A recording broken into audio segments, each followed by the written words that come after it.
The 1908 World Series, featuring the returning champion Chicago Cubs in a rematch of the '07 series with the Detroit Tigers. The Cubs narrowly won their third straight National League pennant with a little help from a famous error with a funny name by the New York Giants' Fred Merkle, which led to a one-game tie-breaking playoff with the Giants. Game 1 was played at Bennett Park in Detroit and featured the pitching matchup of Ed Rohlbach versus Ed Killian. The Tigers got on the board in the bottom of the first thanks to a single by Matty McIntyre, which he followed up with a steal of second base. With 2 outs, Ty Cobb connected for an RBI base hit to make it 1-0 Detroit. A big third inning for the Cubs started with a leadoff double by Jimmy Sheckard. Johnny Evers followed with a bunt single to move Sheckard to third base. Wildfire Frank Schulte hit another single into right field to score Sheckard with the tying run and move Evers to second. Cubs manager and first baseman Frank Chance bunted for a force out at third and left runners on first and second. A Harry Steinfeld single scored Schulte and moved Chance to third, while an error on the throw by center fielder Matty McIntyre allowed Steinfeld to take second. After walking Solly Hoffman, the Tigers manager Huey Jennings pulled pitcher Killian for reliever Ed Summers, the third pitcher named Ed in this game.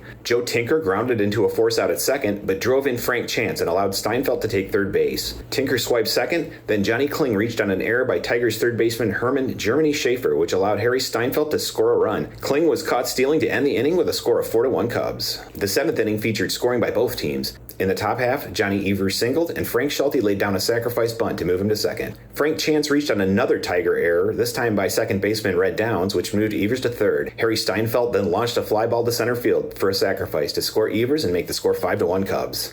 In the Tigers' half of the 7th, consecutive singles by Ty Cobb and Claude Rossman put runners on second and third when Rossman took an extra bag on the throw from center field. Red Downs made contact for a ground rule double to score Rossman, which was followed by a base hit by pitcher Ed Summers to score Downs. The Tigers were now within 1 run by a score of 5-4. Chance brought in Orville Overall in relief of Rohlbach, who got the final out after hitting the next batter with a pitch. The Tigers retook the lead in the 8th inning. Overall walked Sam Crawford and then was replaced for a third pitcher in Mordecai Three-Finger Brown. Brown got off to a shaky start with a wild pitch, which moved Crawford to second. A bunt by Ty Cobb was fielded by Brown, but dropped by first baseman Frank Chance on the catch to put Cobb on base and move Crawford to third. A base hit by Claude Rossman scored Crawford, and an error on a throw to third by second baseman Johnny Evers allowed Cobb to score. The Tigers now lead 6-5, but the Cubs rallied back in the 9th. With 1 out, 3 consecutive singles by Frank Schulte, Frank Chance, and Harry Steinfeld loaded the bases. Solly Hoffman hit a single to score the first 2 runners and moved Steinfeld to third. Joe Tinker laid down a bunt single, which scored Steinfeld and pushed Hoffman to second. In an echo of the 1907 series, the runners then executed a double steal to move to second and third, and a single by Johnny Kling drove in both of the runners for a final score of 10-6 Cubs. A high-scoring back-and-forth contest for Game 1 featuring a total of 5 different pitchers puts the Cubs in the lead of the series 1-0 as we head to Chicago for the next 2 games. Game 2 of the 1908 World Series featuring the Detroit Tigers versus the Chicago Cubs. Game 2 moved the series to the West Side grounds in Chicago, and the starting pitchers for the day were Wild Bill Donovan for the Tigers and Orville Overall for the Cubs. The pitchers dominated the game until the 8th inning. The Tigers' only offense until then were singles by Germany Schaefer and Boss Schmidt in the 5th inning, and a Schaefer bunt single and stolen base in the 7th. The Cubs' only hit was a single by pitcher Orville Overall in the 6th, but in the bottom of the 8th, it all fell apart for the Tigers. Bill Donovan began the inning by getting Harry Steinfeld to strike out, but then gave up a single to Arthur Solly Hoffman, followed by a 2-run home run by Joe Tinker. This was the first World Series home run since 1903, the very first series in which Boston's Patsy Doherty hit 2 home runs. The score was now 2-0 Chicago. With the bases clear and 1 out, Johnny Kling hit a ground roll double. Overall grounded out to the pitcher and moved Kling to third base, and then a single by Jimmy Sheckard drove in Kling.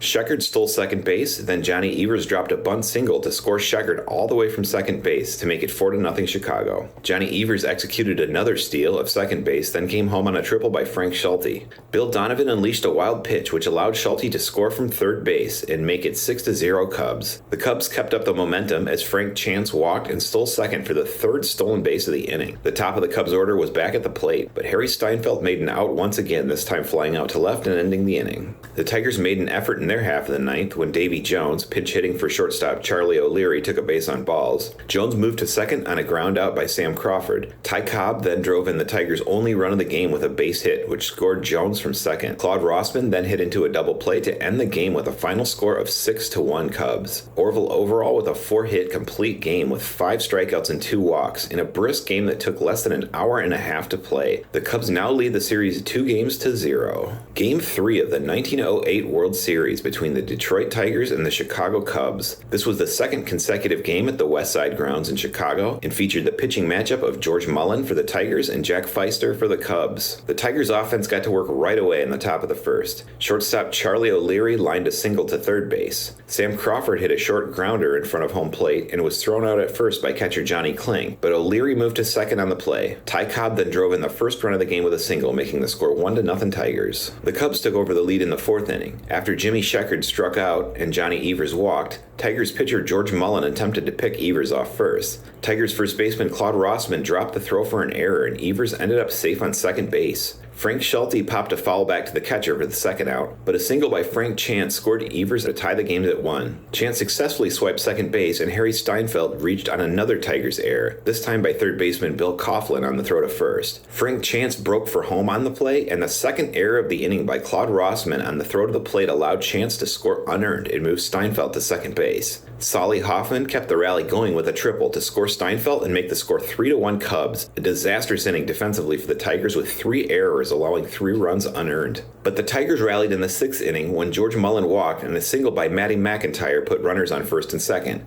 Charlie O'Leary laid down a sacrifice bunt back to the pitcher, but the Cubs were unable to record an out on the play and the bases were loaded with no one out. The Tigers struck with 3 consecutive singles to put 2 more runs on the board. First, Sam Crawford singled to score Mullen and keep the bases loaded. A base hit by Ty Cobb scored McIntyre, bases still full. And Claude Rossman atoned for his defensive miscues in the previous innings with a 2 RBI single to score O'Leary and Crawford and move Ty Cobb to third.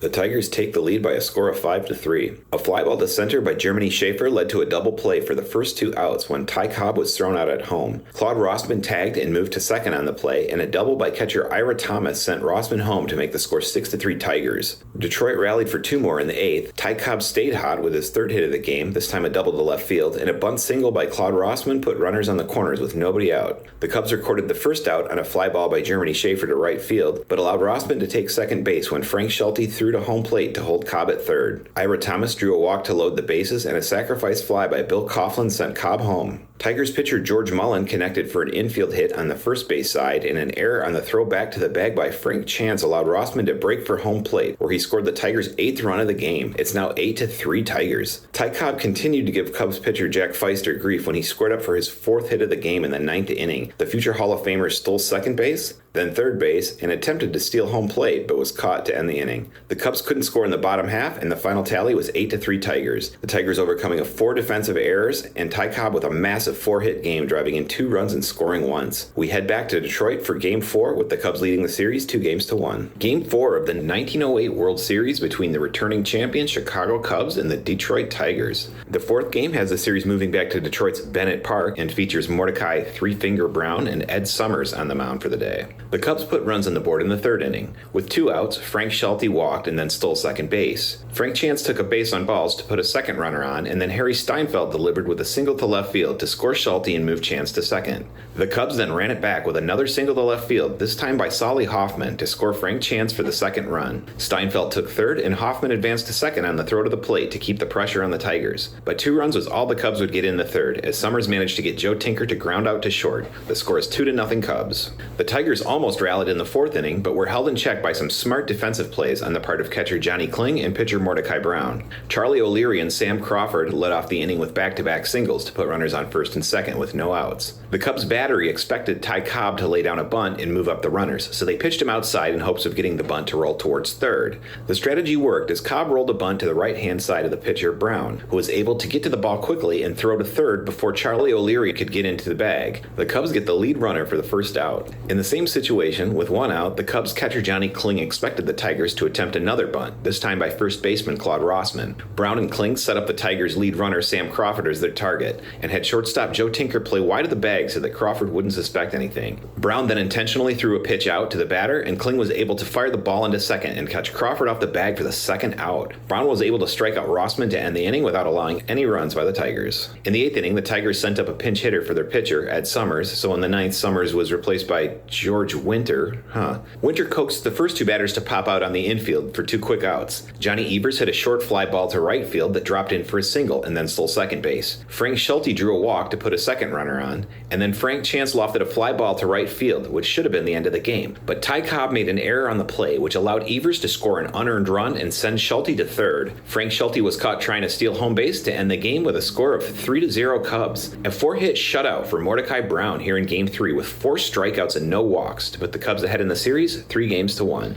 Game 5 of the 1908 World Series at Bennett Park in Detroit. The Chicago Cubs are up 3-1 on the Detroit Tigers, and the Tigers face elimination in the 5th game. Pitching in Detroit for this game, we have Orville Overall for the Cubs and Wild Bill Donovan for the Tigers. The Cubs put a run on the board right away. In the top of the 1st inning with 1 out, consecutive singles by Johnny Evers and Frank Schulte put runners on first and second. Manager and first baseman Frank Chance drove in Evers with a base hit to make the score 1-0 Cubs. The bottom half of the 1st may be more notable despite no runs coming in across the plate. It began with a walk to Matty McIntyre. The Cubs recorded the first out when Overall struck out Charlie O'Leary swinging. Sam Crawford squared up a base hit to put runners on first and second with 1 out, and then Ty Cobb went down swinging for the second out. Overall then proceeded to strike out the side when he caught Claude Rossman swinging at air on a wild pitch. Catcher Johnny Kling was not able to get to the ball in time, and Rossman reached first base safely to load the bases. Finding himself in hot water despite having struck out 3 batters in the inning, Overall did the logical thing and struck out Jeremy Schaefer swinging. This will be the only inning in World Series history in which a pitcher struck out 4 batters. Damn. In the top half of the 5th inning, the Cubs got a runner on when Johnny Kling took a base on balls. Orville Overall laid down a bunt to move Kling to second, followed by another walk to Jimmy Sheckard. Johnny Evers slugged a double into center field, which sent Kling home from second base to make the score 2-0 Cubs. Orville Overall finished the game and the series in style by getting the Tigers out 1-2-3 in the bottom of the 9th.